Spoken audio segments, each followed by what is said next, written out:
Hello, this will be an instructional video as to how to properly use Himalayan singing bowls, specifically for performance of my work, I Mean You No Harm. And so let's talk about setup of these bowls first. So I just have two here for demonstration and example. They're just a sounding E, at least the fundamental is a sounding E and a sounding B. Of course, you'll need every diatonic pitch from C to B, C to E, F, G, A, B, but just a larger bowl and a smaller bowl for demonstration I felt was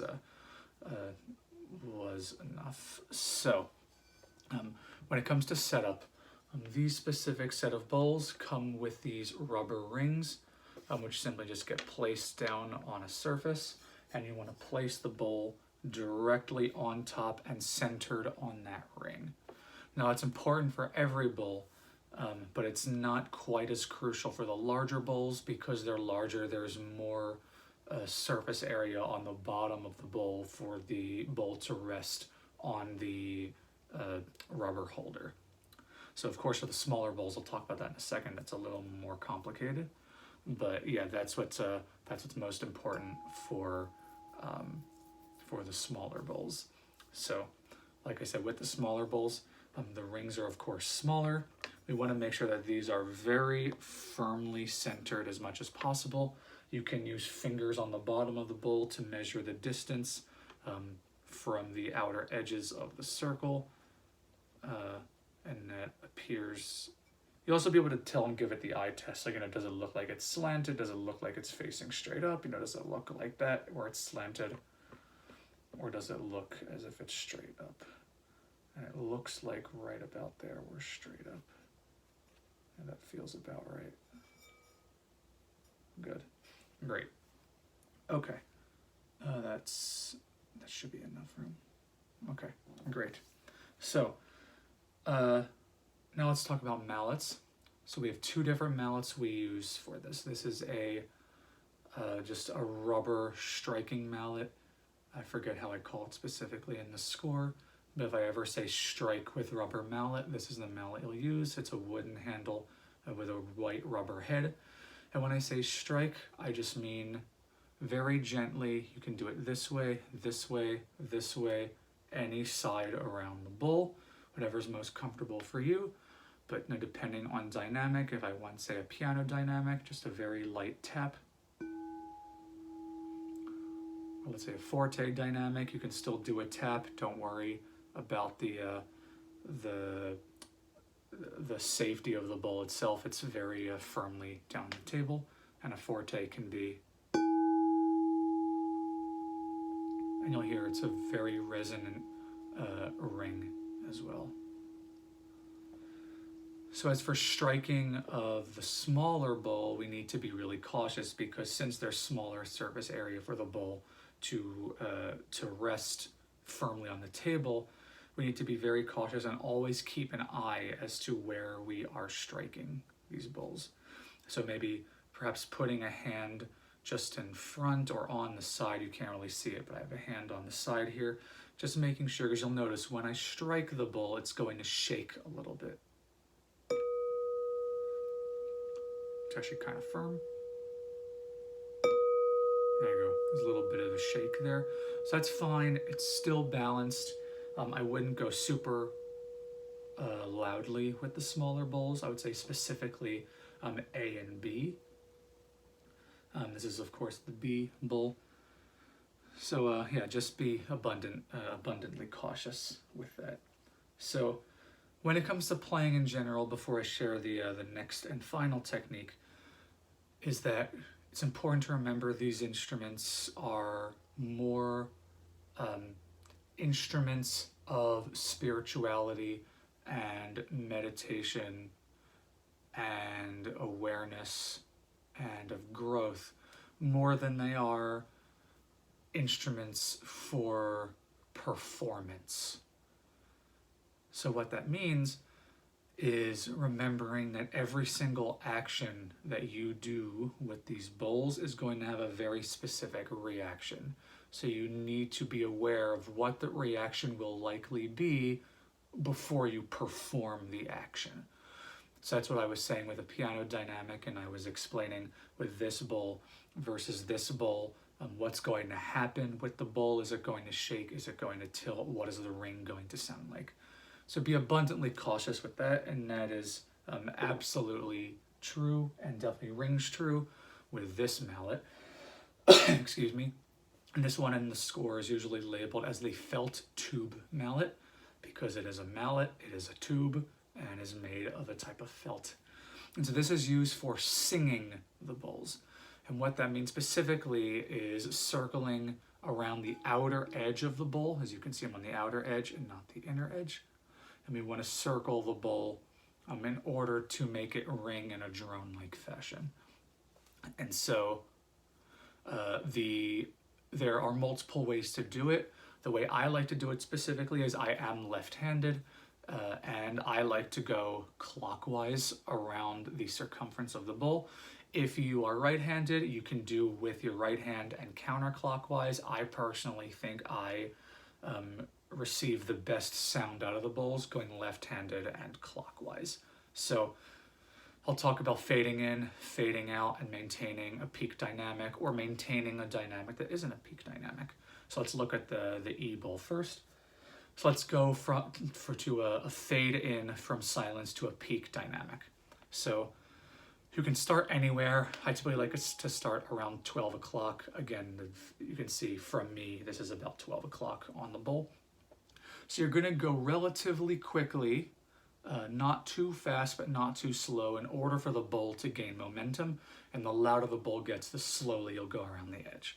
So, and before I start, I forgot to mention, when you're separating the bowls on the camera, it looks like there isn't a lot of distance between these two bowls, but I would say there's a good 2 to 3 inches here. I would call that a minimum, because if you're even closer with the bowls in regards to distance, when you're singing them, you need to make sure there's distance so you're not actually striking inadvertently any other bowl.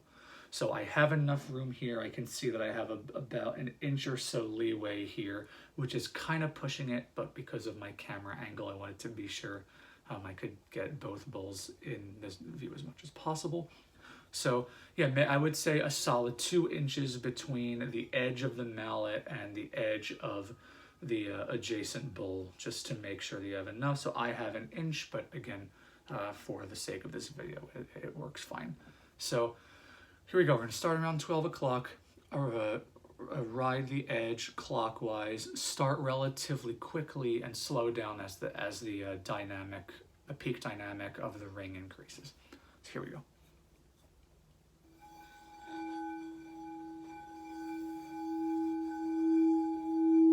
Now notice the dynamic growing. Now when you hear a ring like that, that means that you've reached peak dynamic of the bowl that the bowl allows. So you want to make sure that you avoid those.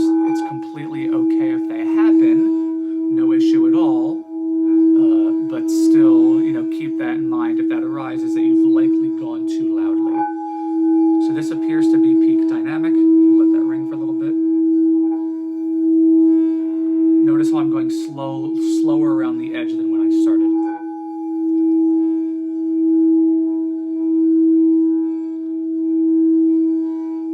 Now let's talk about fading out. There's 2 ways to do it. One is a controlled artificial fade out, which I will demonstrate now, and I'll explain after.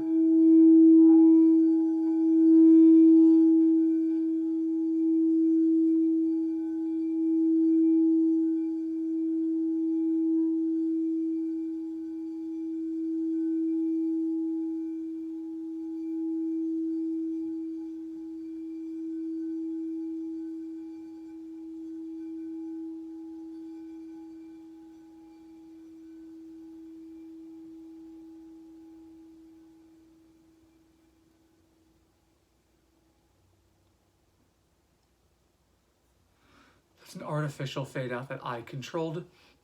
The fade out that I do prefer, however, and it's also easier to play, is a natural fade out. So before I do that, the artificial fade out, again, it's all behind intention. you need to hear the sound, you need to focus on the sound and adjust your movements accordingly. So of course you're going to want to go slower, slower, slower, slower, slower as the bowl decreases in volume. And once you reach silence, just gently make your way away from the bowl and let the final ring until silence. So the natural fade is just go as loudly as the bowl allows, and then just come right off of the bowl. We don't want to do this in a virtuosic way like we just played the last note of a violin concerto. We want to do that in which the ring is not compromised. So I'll explain what that means as I do it. So we're going to start back up, go relatively quickly.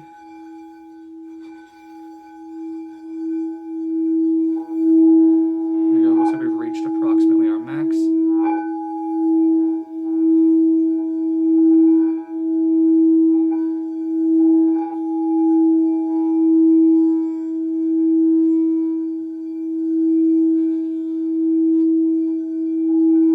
Come off right about now. Notice how smooth that was. There was no ring as I came off the bowl, and of course, the bowl will diminish it to silence on its own accord.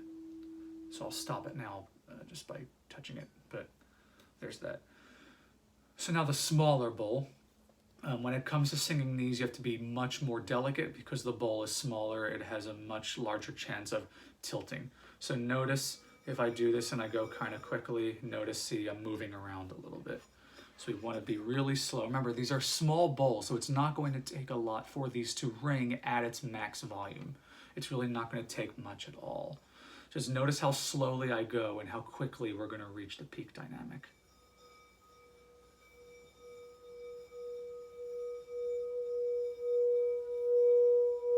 Done. We're there already. So you need to be super gentle because, again, if I go too fast,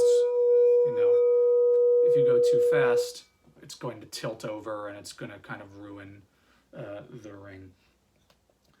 So that's pretty much everything that I have. So if there are any questions about the uses, about the intentionalities, please just get in contact with me and I will answer any questions that you may have. So thank you so much. Thanks for watching. Hope this was helpful and instructional, and I hope you're having a wonderful day. Thanks.